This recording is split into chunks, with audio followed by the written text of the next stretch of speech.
This video is brought to you by Patreon provider Cell. I hear something.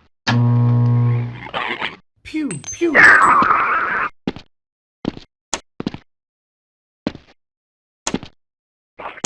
No. No! No! Get back! No! Pew, pew. Man, did you see that shot? Oh my. I can't take much more of this. I don't think I can last much longer.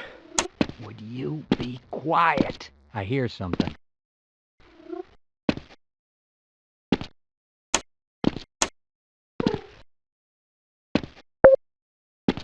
This place is a lot bigger than I thought.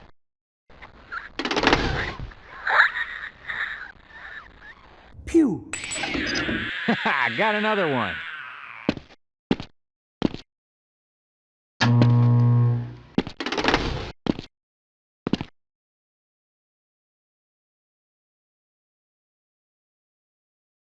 I have a bad feeling about this.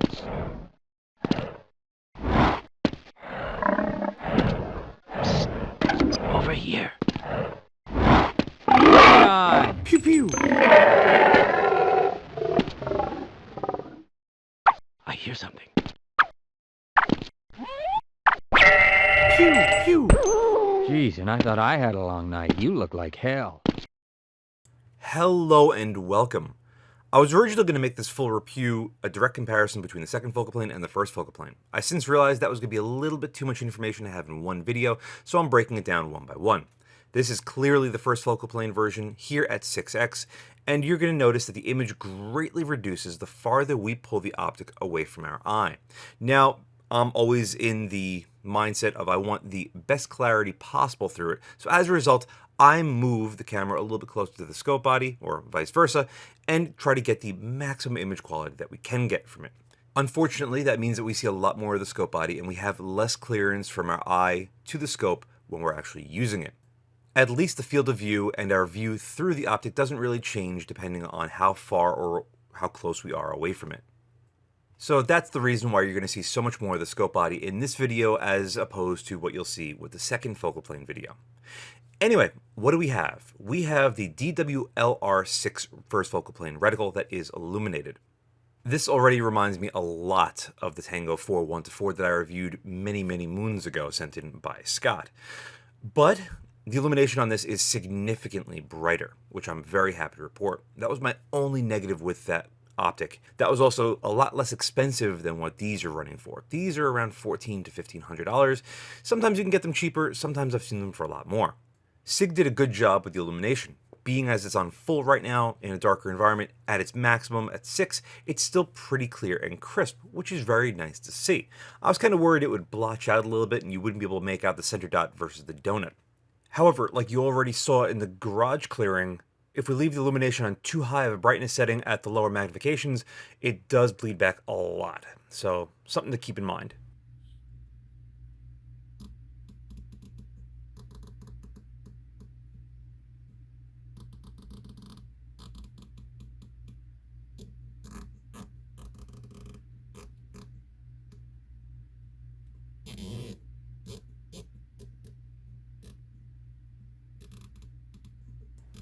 This thing has no right to have these turrets be as nice as they are. They're excellent.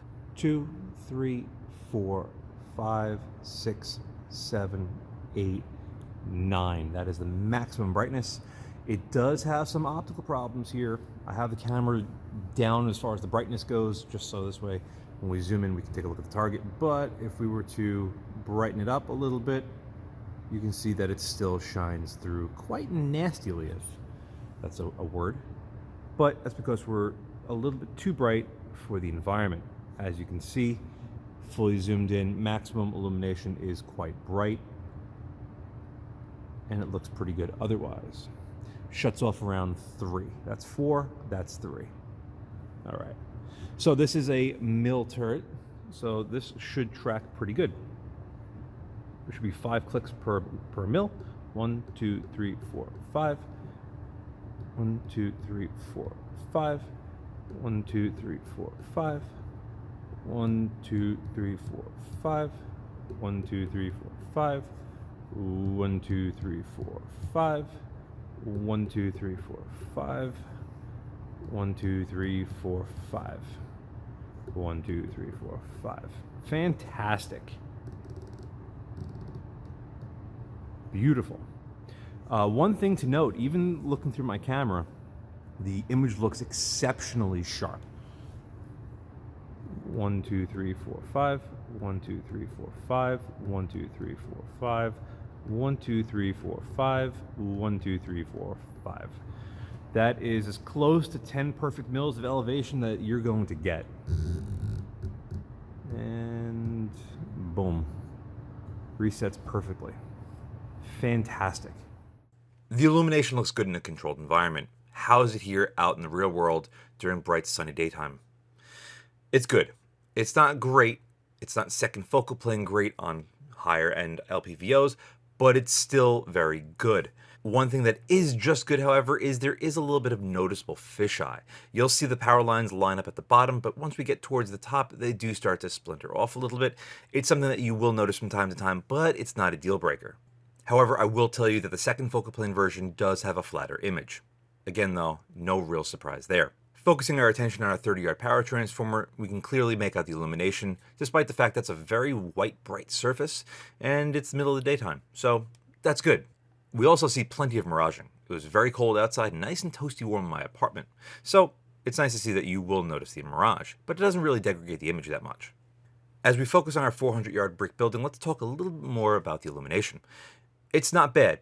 I do wish it was a little bit brighter, but that's just me. People like my friend Noah are happy with the illumination as long as it creates enough contrast between the reticle and the target, which I understand. Me though, second focal plane brightness, like aim point, is just, it's good, because guess what? If it's too bright, you just lower it down. With this though, you can't make it any brighter, which is sort of a bummer.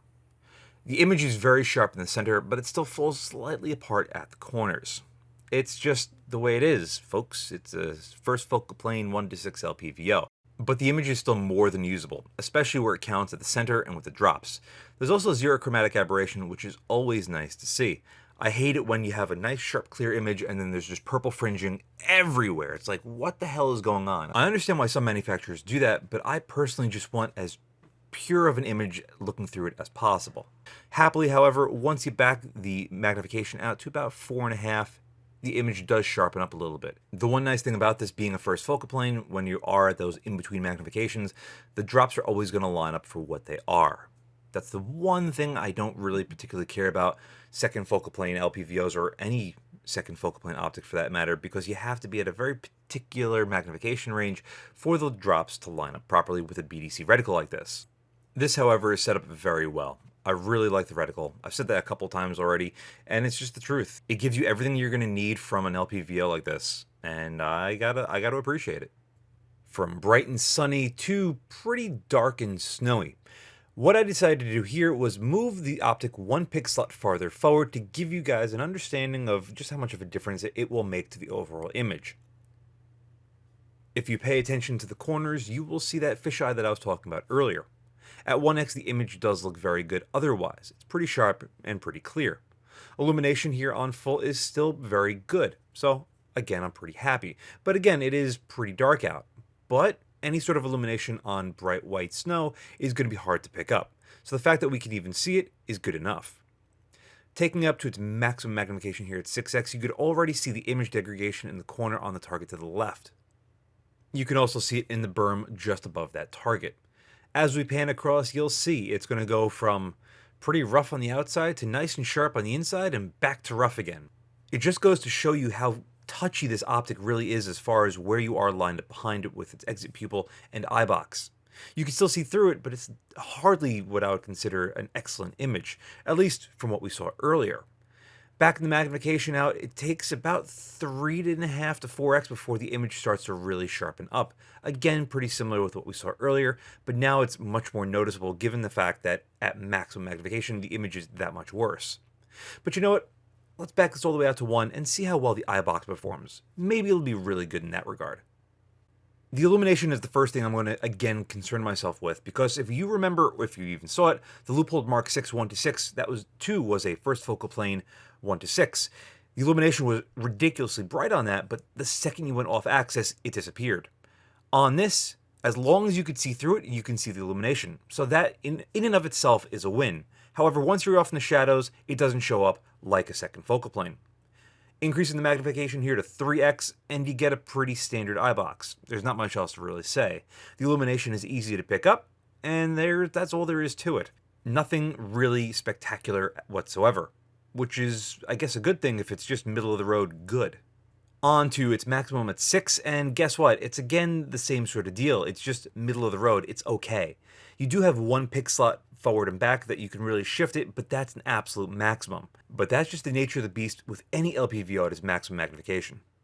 As far as light transmission goes, the optic performs very well. It's about 6:30 in the evening, end of winter, so it's pretty dark. Sun's gone down, it was overcast, hard to see otherwise. But through the optic, we still managed to see a lot going on, including that rather alarming red ring when you have the illumination too high. Fortunately, it's only when you have it too high. On max right now, you literally can't see past the illumination, so it's not like you're ever going to really use it at that sort of level anyway. As far as the image, we have plenty of detail. We can make out all the windows, we can make out all the doors, and it's pretty good considering we're only at 6x, 400 yards in a pretty dark environment. Kudos to you, 6T. Have you ever just had bad luck? Every single time I went to film with this in the second focal plane version, the weather was basically shit. I filmed this and the SmallBore portion on 2 different occasions. It just so happened to be snowing on both times. Anyway, we've seen enough of this scope, I think, to really come up with a decent conclusion. It is a pretty typical first focal plane 1:6 LPVO. What that means is they sacrificed ultimate resolution quality and brightness to the illumination just so you can have a first focal plane reticle. On a 1:6, does it make sense? To some people, yes. To the US military, yes. To me, I don't need it in my life. I'd much rather have brighter illumination, a flatter image, and a sharper image, not to be confused with the old store from 25 plus years ago. However, with the slight detriment to this optic that we've already seen and talked about, in use, it's not as noticeable. And I've said this with a lot of optics, and it's the truth. There's only so much I can relay with showing you what it looks like. But actually getting behind it and working with it, it's a completely different story. With this, the reticle is phenomenal. Whether it's at 1x or at 6x, it is excellent. I love that center dot donut combination, and the drops are just about superb. Granted, I'm limited to 350 yards here, so I can't really stretch it out that far, but ultimately, you know what? It just seems to work. The illumination is also as good as you're going to ever get in a first focal plane 1:6, with the exception of the loopholed Mark 6. That is much better, but this is much more forgiving as far as being slightly off axis and still being able to see it. As long as you could see through the optic, you could see the illumination, and that's good enough for me and for most people. What else can I really compare this to? Well, the first focal plane Credo 1:6 had some shortcomings. The reticle is neither here nor there, it depends on what you prefer. The illumination, at least on the green version, is significantly lacking compared to the illumination on this 6T. The image quality is a little hard to get between the two of them. They're actually very close, but I think I'd give the edge just ever so slightly to the Credo. You also saw less of the scope body with the Credo. They're also lighter by about 5 ounces, which is a lot of weight if you are unaware. This 6T weighs 22 ounces. And the cost. The Credo is less expensive than this 6T for sure. The loopholed Mark 6 would probably be a closer comparison to this thing, though the loopholed will be lighter, probably about as expensive. It has much brighter illumination, but it's much worse than this, because the second you go off axis, throw it out the window, it's useless. Resolution and sharpness, however, absolutely have to go with the loopholed Mark 6. That 34mm tube absolutely trounces the 30mm tube, and guess what? The loophold's still about 5 ounces lighter than the 6T, so there you go.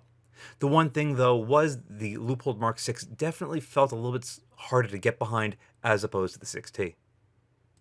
How does this ultimately compare to the second focal plane version of the 6T? Wait until the comparison. After this video, the second focal plane will come out, and then I'm going to have the ultimate comparison coming out, directing just between those two, so this way you have a better idea of what to expect from each. But I'm much more of a second focal plane LPVO kind of guy. I really wish that you could have manufacturers making a first focal plane LPVO that respond as well as most medium and high-powered first focal plane variable optics. But manufacturers usually aren't limited to size and weight restrictions like they are with LPVOs, so you're running larger tubes, larger front objectives. You don't have to worry so much about weight unless you're one of these manufacturers that worries about weight. So as a result, you have a lot more freedom to extrapolate all the goodness of the glass as possible. You have more freedom to move around, as opposed to an LPVO, which is supposedly inherently supposed to be small and lightweight. I'll be brutally honest with you guys. I was expecting a little bit more out of this optic. Once I heard that the US military was going to adopt it, I expected it to be basically the ultimate first focal plane 1:6 LPVO. But it's just not quite there yet. And that's just the case with, so far, every first focal plane 1:6. I was hoping this would be the go-to, so this way I would at least have something to point to, but there is no real go-to. Every single one that I've reviewed so far is slightly different in some way, shape, or form. And it's really going to be difficult to figure out what's going to be best for you if you are looking for this exact setup. One such example is my Patreon provider Abel, who sent in both the Credo first focal plane and the Leupold Mark VI. He wants to find the ultimate 1:6 LPVO. Speaking to him about his Mark VI, he's going to stick with it because it makes him happy. So far, it's the best he's gotten his hands on, and he's going to wait until something comes along that really dominates it and ultimately is that much better. Is this the optic that's going to trounce it for him? No, it's not. But it might be for you. Only you can answer that question. If you're going to be asking it in the comment section below, is this the ultimate first focal plane LPVO 1:6? I can't answer that for you. Everything's going to have its shortcomings, and you have to decide what you are going to be more comfortable with. Anyway, that's all for this review. Cell, thank you so much for sending this in. It's been an absolute blast. And for the rest of you, stay tuned for the second focal plane version as well as the comparison to come shortly. And a very huge thank you to all of my Patreon providers. Without you, this wouldn't be possible. If you'd like to help support the channel but don't want to join my Patreon, I completely understand. But you can still help support by using my affiliate links in the description below. Thanks again for watching.